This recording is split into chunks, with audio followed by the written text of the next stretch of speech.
which I'll do a separate video on unfurling it so you can see for proper, but just to show you storage underneath with the, I've got a couple of spare bits of chemicals for the toilet, spare gas canisters for that and the fire. This little fire there, I don't know if I'm actually going to use this. I don't know, I'm going to see whether it's going to be, whether I can use it safely first. Moving on back, the toilet.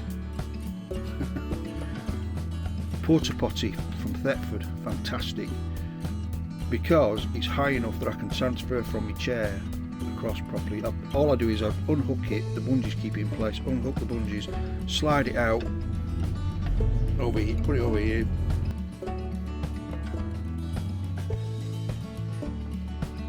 It's got a flusher as well, which is fantastic. Down here under this, this is where I keep my plastic containers with clothes and a few extra tools I might need on the road.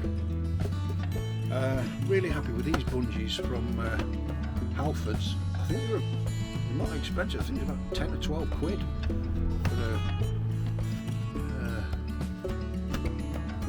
one of these. And fantastic for keeping everything in, all the bedding and that, so when I'm driving around it's not all going to slide out. I'm back, I got trapped. I got the bungee on the back of my wheelchair. One other thing I'll point out, just before I go any further, I don't know if you noticed the floor. I put the flooring down.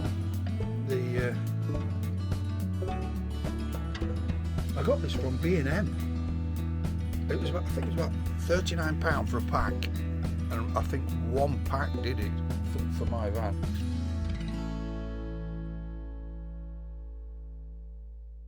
The reason I must explain a lot of these things. I built the bed. I've had the bed for over a year, and the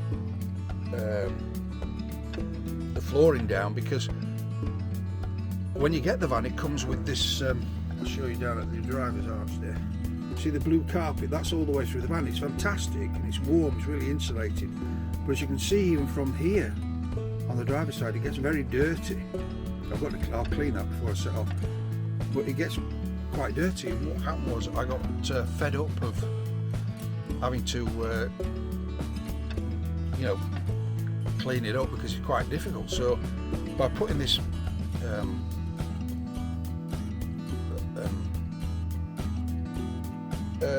this flooring down, it's easy to wipe clean, keep clean. So good on that one. B&M. I'd like to make a donation. Now we come to the driver's cabin. Just straighten a little bit. There we go.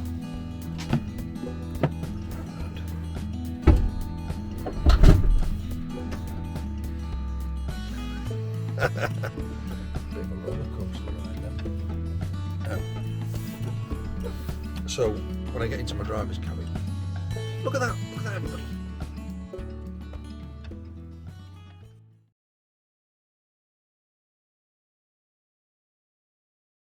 Back to the old big drive scenario. There, down here, as you can probably see, this is my Coleman. It's a freezer box, really. You freeze the blue thing in your own freezer, stick it in, and then it's like you've got a cold box, and that would probably keep things cold for about 3 or 4 days. I wish I could have, one of those 12-volt electric fridges, but they're about 400 quid. This is my little, what would you call it? It's my charger, so I can stick things in, like you can stick a laptop in or other things. You've got a plug socket there, as a power bank. It's not a very powerful one. It's good, it's all right, but again, if I was to get a 12-volt fridge, I'd have to get a proper battery, but they're about £1,000. If you've got 1,000 watt hours, which is probably what you need, you're looking at about £1,000 for them, and there's no way I can afford that. And I'd probably stick it down there somewhere if I had one. And have to. Anyway, point being, this is what I've got.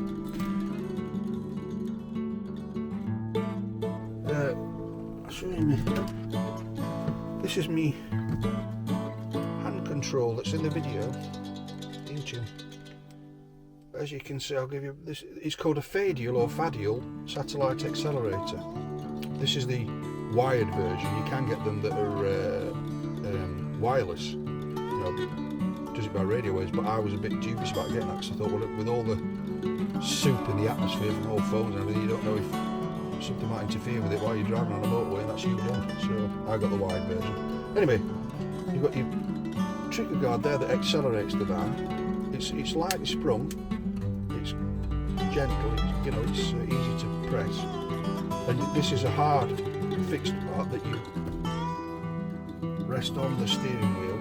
That gives you purchase to be able to press. So the advantage of this is, as you can see, you've got the whole of your palm of your hand. You've got practically full grip of the wheel, which is why I love it. I've got my KV brake down here. If you can see, if I'm handling this right, forgive me if I'm not. KV brake, which is basically a rod that goes through into the dashboard down and actually attaches to the brake pedal at the bottom. I'm going to try and show you if you can see the brake pedal at the bottom in the middle that's moving. So it's a direct connection. So that, but instead of having to use that brake pedal, I use this. And the thing is, the thing that surprised me was just it was easy to pick up. When Motability offered me this as an adaptation to use, I was a bit dubious. I was a bit worried about it. But they took me. I went down to a place in Essex, had a go with it, and I picked it up within craggy 5 minutes. I think the theory is, because obviously you use your hand. I'm right-handed and all the rest of it. That when you're using your hand, it becomes quite sort of a subconscious act anyway. You're so used to doing things with your hands, you quickly get used to it. And in actual fact, I drive, I wouldn't say better, but it's just the same feeling that I used to get when I was driving with my legs. You're not thinking about that, you're concentrating on the road ahead and you're concentrating on all the things you've got to be thinking about while you're driving. And I really recommend it, because I used to have a K5 underring, which I'll try and spin around. It was a ring that fits underneath the steering wheel all the way around, and you would rest your hands on the steering wheel and then push your fingers away like that to accelerate. And it was great. It was good. I could use it okay, but the difficulty I found was when I was turning corners. Because if you imagine, if you're feeding the steering wheel around as you're turning and also having to be pressing at the same time, it's quite a skill. And what happened with me was my hands get very stiff, and sometimes I lose power in them, so it was getting quite well, I wouldn't say dangerous, but difficult to maintain a proper pressure as I was turning. So they went for this Fadial, and I've never looked back. I've had this now on my last 2 Motability vehicles. Big shout out to Motability, by the way, because if it wasn't for them, we wouldn't have any vehicles. Now, I couldn't afford a car, let alone a van. So they're absolutely fantastic, and they are lifesavers as well.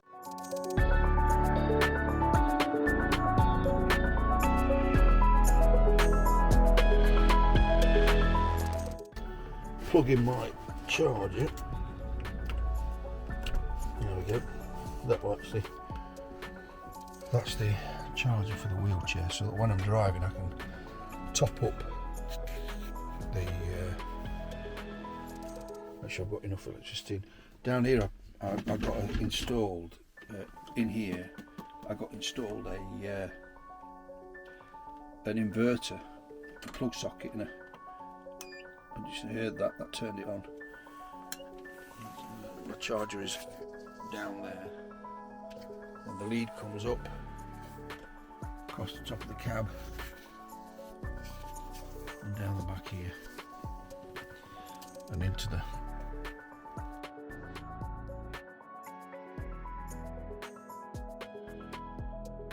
so I must explain that a lot of these things I planned to do these things before deciding on trying to do the charity fundraiser, because where I live I'm 86 miles away from the big hospital. We've got a small one up here But if I need to see specialists and things like that, I always have to go down, and it's an 86 mile trip. And I got a little bit, a few times where I'd done the trip in one day and it was very exhausting. So I thought, well, it'd be ideal if I could, if I had to go that way, if I had somewhere to stay. And obviously you can't afford things like hotels and whatnot. So I just suddenly thought, whoa, I could build a bed. So that's how the idea first came to me about the bed. And then, as you saw in the first video, I got a little bit of a mock-up where I could stick a kettle and add a little thing at the back, because while I was down there, I thought, well, get something to eat, I make myself a cup of tea, you know. So that's how that developed. This has all kind of flourished and matured as time's gone by. There's nothing that I've done in making this that anybody else couldn't do. It's hard. For me, it's hard because the working out and the physical expenditure of energy, as it were, which is why I put in the video it took 6 months to build the cabinet. Just because with MS, one of the things that you suffer from quite a lot is fatigue, and ask any MSer and they'll tell you all the same. Like, you know, for example, one section of the video I'm sewing some legs, and what you don't see is that I spent the next 3 days in bed recovering. That's just the nature of it, you know. You do get used to it.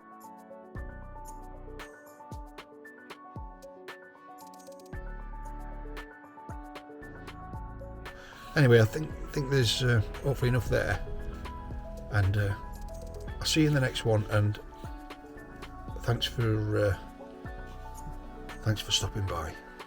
Donate down there. You have to go into the description, then that gives you the Just Giving link. Click on that, and that takes you through to the page, and raise money.